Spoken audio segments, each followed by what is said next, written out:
여러분 안녕하십니까? 여러분 우리 맨큐의 경제학 챕터 34장 통화정책과 재정정책이 총수에 미치는 효과 같이 한번 살펴보도록 하겠습니다. 자, 우리가 그 통화정책이라 하면요, 우리 첫 페이지에 나와 있는 것처럼 우리나라의 중앙은행 또는 금통이라고 하죠. 금융통화위원회에서 미국에선 연방공개시장위원회, 그래서 FOMC라고 합니다. 거기서 이제 통화량을 늘릴까 줄일까 고민을 하게 됩니다. 첫 번째는 이제 정부가 재정정책이라는 정부 지출을 증가시키거나 조세를 감면하거나 또는 조세를 부과했을 때 중앙은행은 그냥 가만히 있어야 될까? 거기에 좀 대응해서 통화량을 늘릴까 줄일까? 뭐 아니면 기준금리를 올릴까 낮출까? 그런 선택을 해야 됩니다. 자, 우리가 지난 시간에 봤었던 총수요 총공급이라는 그 원리를 사용해 가지고요. 우리가 단기의 경기 변동에 대해서 살펴보게 되었는데 이번 시간에는 약간 정책과 관련해서 얘기를 해보려고 합니다. 자, 그래서 우리 첫 번째 통화정책이 총수에 미치는 효과 한번 보도록 하겠습니다. 자, 교재를 보시면 852페이지에 나와 있는데 총수요 곡선이 이렇게 우하향하는 마이너스 기울기를 갖게 되는 세 가지 이유에 대해서 우리가 봤습니다.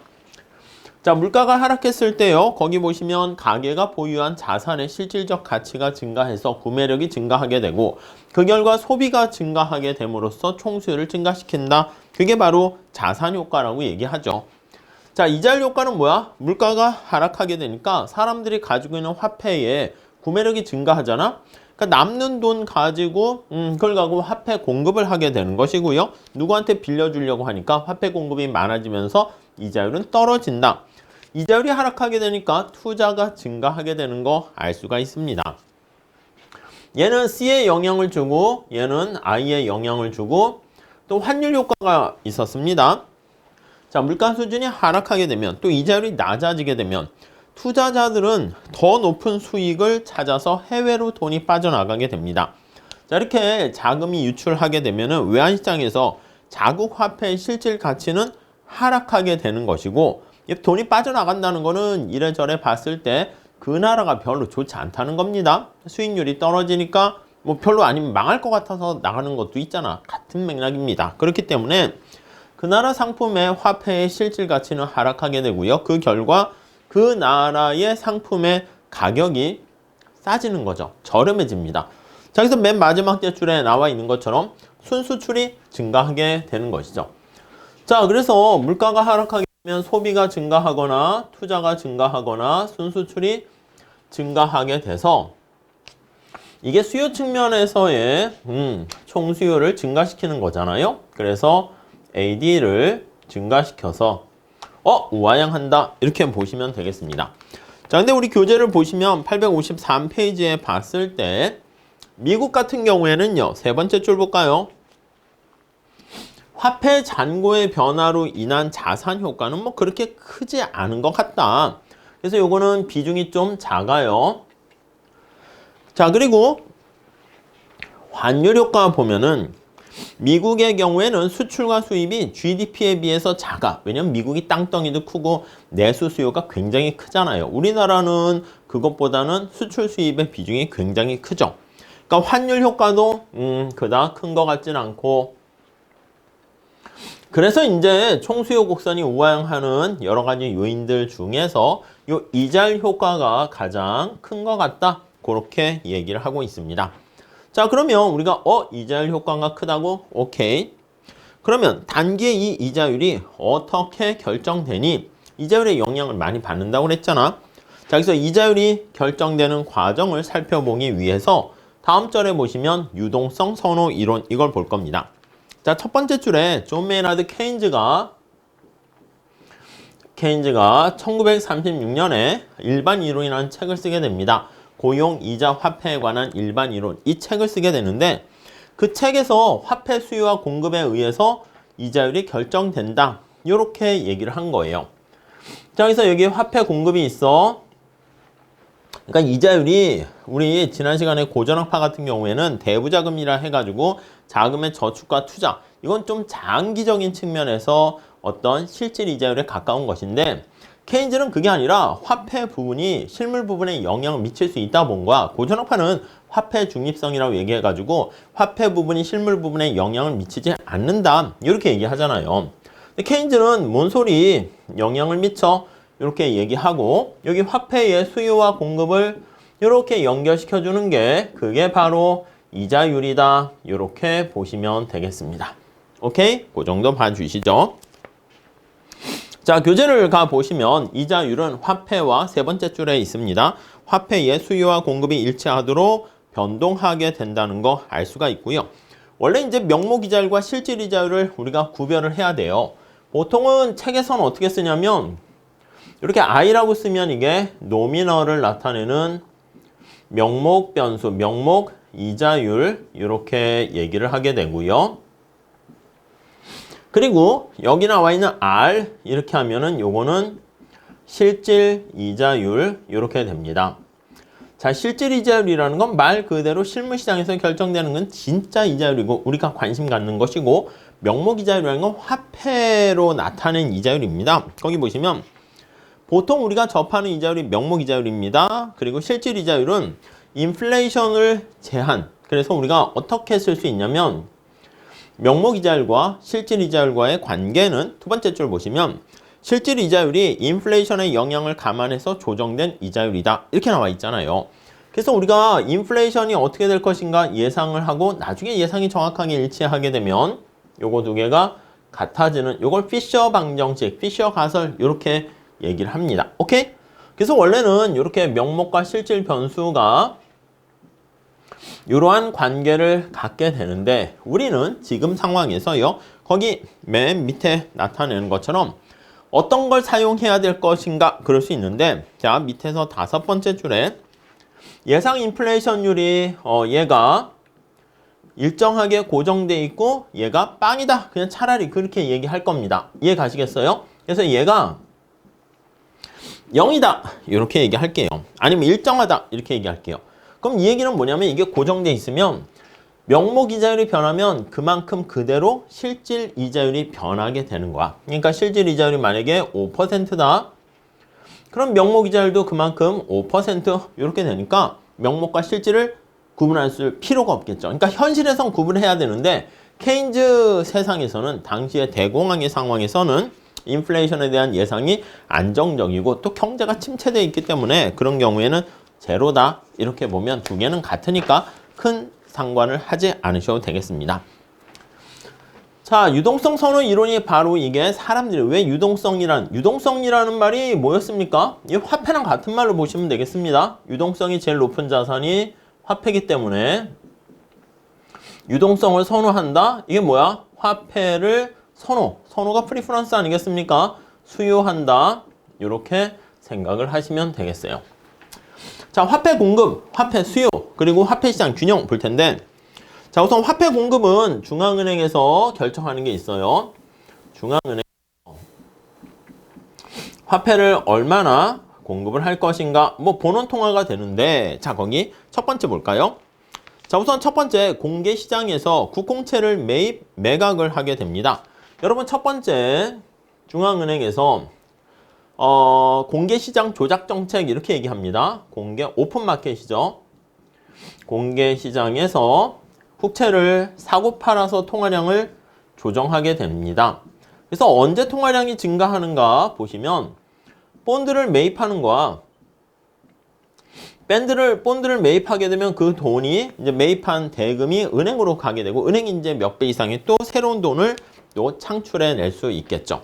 자, 그래서 이제 본드를 매입해서 대금을 지급하면 그 자금이 은행에 예치되고 은행 전체 지급준비금이 증가하게 되면서 통화량이 증가한다. 이렇게 정리를 하시면 되겠습니다. 다음 두 번째 볼게요. 자, 두 번째 다음 단락에 한번 보시면 공개시장 조작 외에도 연방준비제도는 다양한 다른 수단을 사용하는데 그 중에 하나가 은행들한테 대출금을 조절하는 방법입니다. 그게 재할인율 정책이다. 이렇게 얘기하는 것이죠. 아니, 은행의 은행 역할을 하는 게 중앙은행이거든. 그래서 어떤 은행이 어음을 갖고 있는데 그 어음을 할인해서 우리들한테 이렇게 돈을 주면서 받았단 말이야. 근데 그런 어음을 갑자기 은행에 급전이 필요해. 그럼 중앙은행에 가가지고 다시 할인받아가지고 할인받은 걸 또 할인받는다. 이렇게 보시면 되겠습니다. 그래서 돈을 빌리는 겁니다. 자, 그래서 거기 보시면 재할인율이라는 것은 세 번째 줄 보시죠. 자, 일반 시중은행들이 연방준비제도로부터 지급준비금을 차입할 때 내야 하는 이자율이다. 이렇게 보시면 되겠어요. 그러니까 중앙은행이 시중은행한테 돈을 빌려줄 때 받게 되는 이자율. 자, 그러면 거기 나와 있는 것처럼 재할인율을 인하하게 되면 요거 재할인율을 인하시 그랬을 때 돈을 훨씬 더 많이 대출해 주게 되는 거야. 그래서 이렇게 올라가는 거. 화폐 수요 공급 파트 보시면 되겠죠. 자, 그 다음 또 하나의 방법이 있습니다. 법정 지급 준비율 이렇게 보시면 되겠죠. 지준율이라고 할게요. 그래서 지급 준비율을 인하하게 되면 역시 마찬가지로 통화량이 증가한다. 이렇게 보시면 되겠습니다. 자, 이렇게 세 가지 방법에 의해서 시중의 화폐 공급이 결정된다. 이렇게 얘기할 수 있는데요. 우선은 화폐 공급과 관련해서 이제 뭔가 그래프를 좀 그려야 되거든. 근데 그래프를 그릴 때 우리가 수직축에다가는 이자율이 결정되니까 이자율을 놓도록 할 겁니다. R이라고 그냥 쓸게요. 그리고 여기는 이제 화폐 수요 공급 요거 통화량을 놓도록 할게요.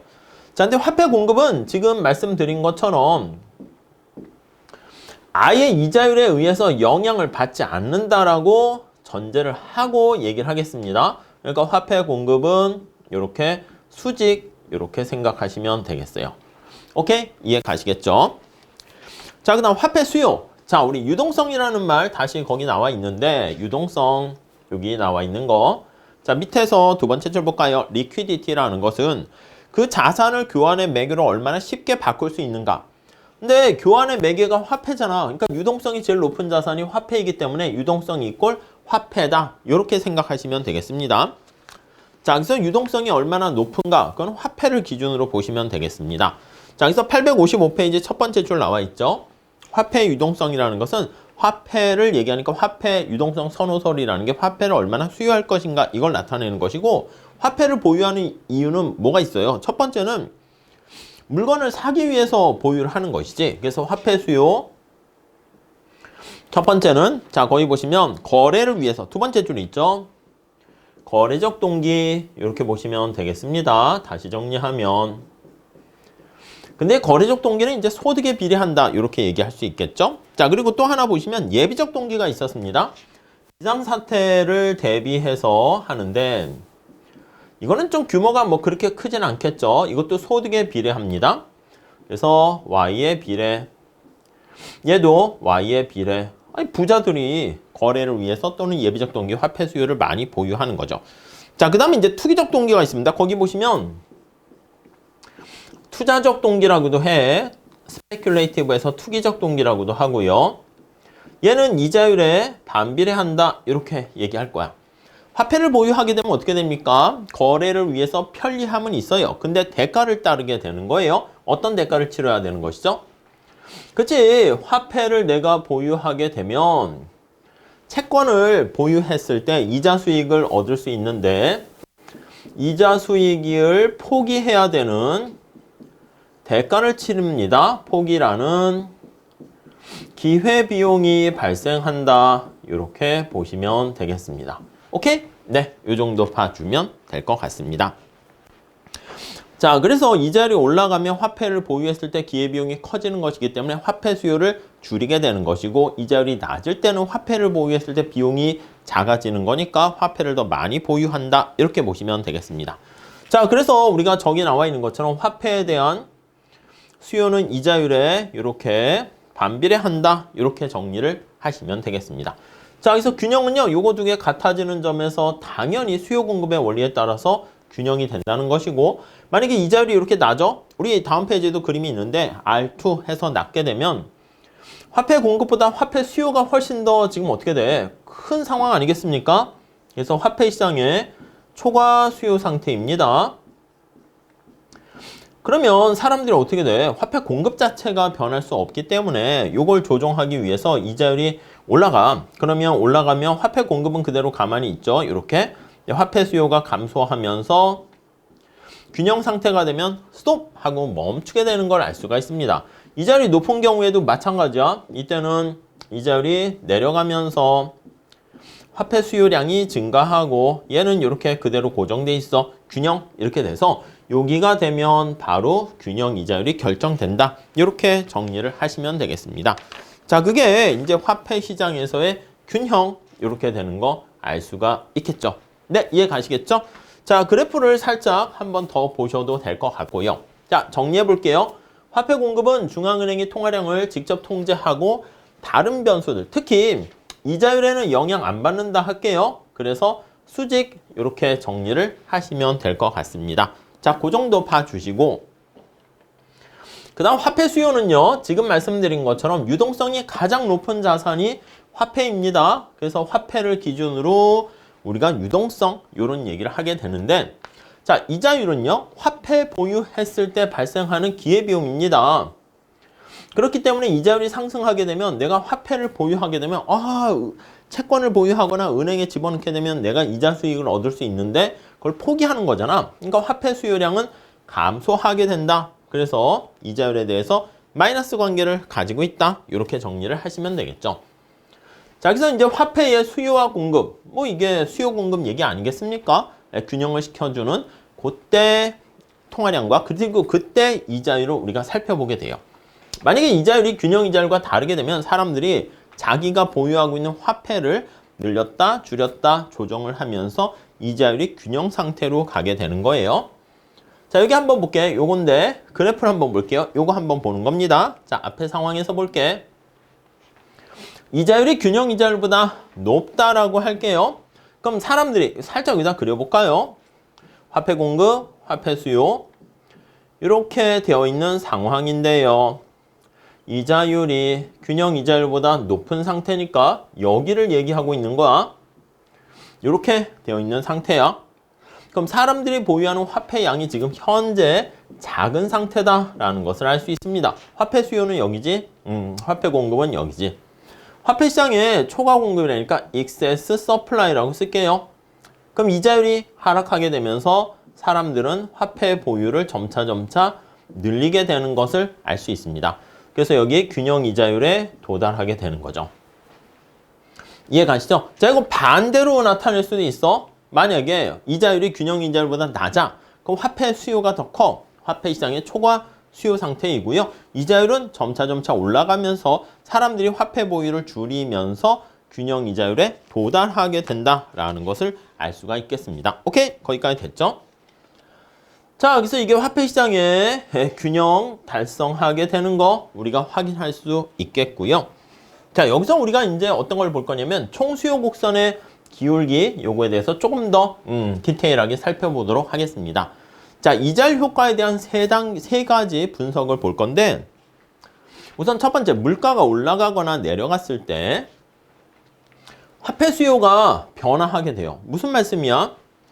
아니, 여기 한번 보세요. 우리 교재 거기도 보시면 여기 자, 화폐 수요가 당연히 증가할 수밖에 없어. 아니, 물가가 올라가게 되면 여러분 똑같은 10,000원짜리 가지고 물건을 사려고 하는데 생각만큼 이전만큼 구입을 할 수가 없잖아. 그러니까 돈을 더 많이 보유를 해야 된다고. 자, 그렇기 때문에 물가가 번호를 잘 매겨놨어. 상승하게 되면 화폐 수요가 증가하게 되고 따라오셨죠? 자, 그러면 이자율이 올라갑니다. 여기서 파란 색깔에서 빨간 색깔로 화폐 수요가 증가하니까 이자율이 올라가게 되고 여기까지 되셨죠? 자, 다시 앞으로 가볼게요. 자, 이자율이 상승하게 되면 그치, 재화와 서비스의 수요량은 감소한다. 우리 앞에서 봤었던 그거 그대로 보시면 되겠습니다. 투자와 이런 것들이 감소하게 되는 거 알 수가 있겠죠. 자, 그러면 여기 나와 있는 것처럼 재화의 서비스의 수요량이 감소하게 되는 거 알 수가 있습니다. 자, 그러니까 무슨 말씀이냐면 지금 이거 지난번에 총수요 우하형 하는 거 본 거 아닙니까? 맞아요. 물가가 변화했을 때 총수요와 관련한 그래서 총수요 곡선이 우하형 한다라는 거 우리가 봤는데 그거를 여기 화폐 시장과 같이 연결시켜서 보게 되었고, 특히 화폐 시장의 연결고리가 뭐다? 그렇지. 그러니까 이자율이잖아. 그래서 요 이자율 경로를 조금 더 깊이 있게 디테일하게 살펴본 것이다. 이렇게 정리를 하시면 되겠습니다. 자, 여기서 우리가 858페이지에 그 얘기가 나와 있어요. 자, 내용은 바로 이 그림에 다 담겨 있습니다. 그러니까 그림을 보시면서 정리를 하시면 되겠고, 그 핵심 내용이 여기 다 세 가지 이렇게, 그러니까 총수요 곡선의 기울기가 마이너스다라는 것을 우리가 알 수가 있겠습니다. 오케이? 이해되십니까? 자, 여기서 총수요 곡선을 이렇게 도출을 했고요. 우리가 여기서 어떤 걸 더 할 거냐면, 이제 통화량이 변화하거나 이렇게 됐을 때 총수요 곡선에 영향을 미칩니다. 지금 이게 바로 통화정책이라고 생각하시면 되거든. 그거에 대해서 살펴보도록 할게요. 아셨죠? 자, 여기까지 하고 다음 시간에 좀 이어서 계속 이야기를 전개해 나가도록 하겠습니다. 감사합니다.